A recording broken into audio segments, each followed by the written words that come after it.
Good evening বন্ধুরা, welcome to legal and general information channel.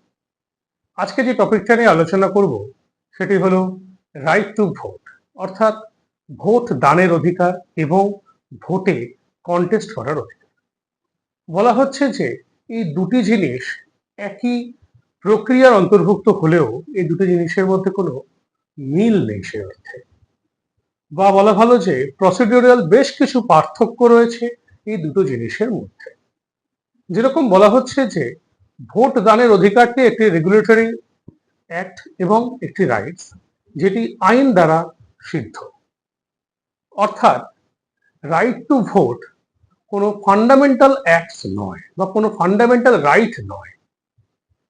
কনস্টিটিউশনের article 19 যে fundamental rights আমাদের দিচ্ছে তার মধ্যে রাইট টু ভোট বা right to participate in voting procedure এ দুটো পড়ছে না। যদিও বেশ কিছু মিল হয়তো রয়েছে দুটোর মধ্যে, কিন্তু বলা হচ্ছে যে এটি একটি স্ট্যাটিউটরি রাইটস। বিশেষ করে ভোটে দাঁড়ানো বা কন্টেস্ট করাটাকে বলা হচ্ছে যে এক্সট্রা স্ট্যাটিউটরি রাইটস, এবং এটি অনেক বেশি কি বলা উচিত, এখানে স্ট্রিক্টলি কিছু নর্মস ফলো করা হয়, যেই নর্মসগুলি যারা ভোট দান করছে তাদের ক্ষেত্রে যে এলিজিবিলিটি ক্রাইটেরিয়া তার থেকে অনেক বেশি স্ট্রিক্ট এবং রিফাইন্ড। এমনকি যারা ভোটে দাঁড়াচ্ছে তাদের যেরকম কোয়ালিফাই করছে তারা ভোটে দাঁড়াবার ক্ষেত্রে, তারা কিন্তু ডিসকোয়ালিফাই হওয়ারও চান্স রয়ে গেছে। অর্থাৎ বেশ কিছু নর্মস এবং রুলস অনুযায়ী তারা যেরকম কোয়ালিফাই করতে পারছে, সেই নর্মস এবং রুলসের সাথে যদি সম্পূর্ণভাবে মিল না হয় ক্রাইটেরিয়াগত, তাহলে পরে তাদের সেই রাইটসটা ডিসকোয়ালিফাইও হতে পারে। এক্ষেত্রে কি বলা হচ্ছে, এক্ষেত্রে বলা হচ্ছে যে those are not fundamental rights, অর্থাৎ মৌলিক অধিকার নয় যে আমি ভোট দিতে পারবো বা আমি ভোটে দাঁড়াতে পারবো।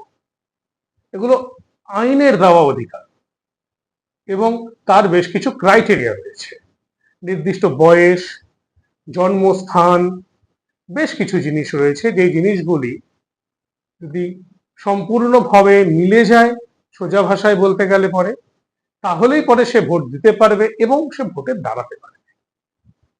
এক্ষেত্রে প্রথম যেই কেসের কথা আসে আমাদের মাথায় সেটি হলো 1982 খ্রিস্টাব্দের Jyoti Basu and others versus Debi Ghosal. সেখানে কি বলা হচ্ছে, সেখানে বলা হচ্ছে যে right to vote is not a fundamental rights, it's a statutory rights, এবং right to participate or right to contest in a voting procedure, এটাকে বলা হচ্ছে extra statutory rights under the representations of the peoples act 1951। 1951 একটি আইন অনুযায়ী এটিকে বলা হচ্ছে এক্সট্রা স্ট্যাটিউটরি রাইট। আচ্ছা, এটা তো অনেক বছর আগের কথা। আজকে বর্তমানে কি বলা হচ্ছে? বর্তমানে একটি ঘটনা ঘটার ফলে এই আইনটি আরেকবার সামনে এসেছে। ঘটনাটি নোটা।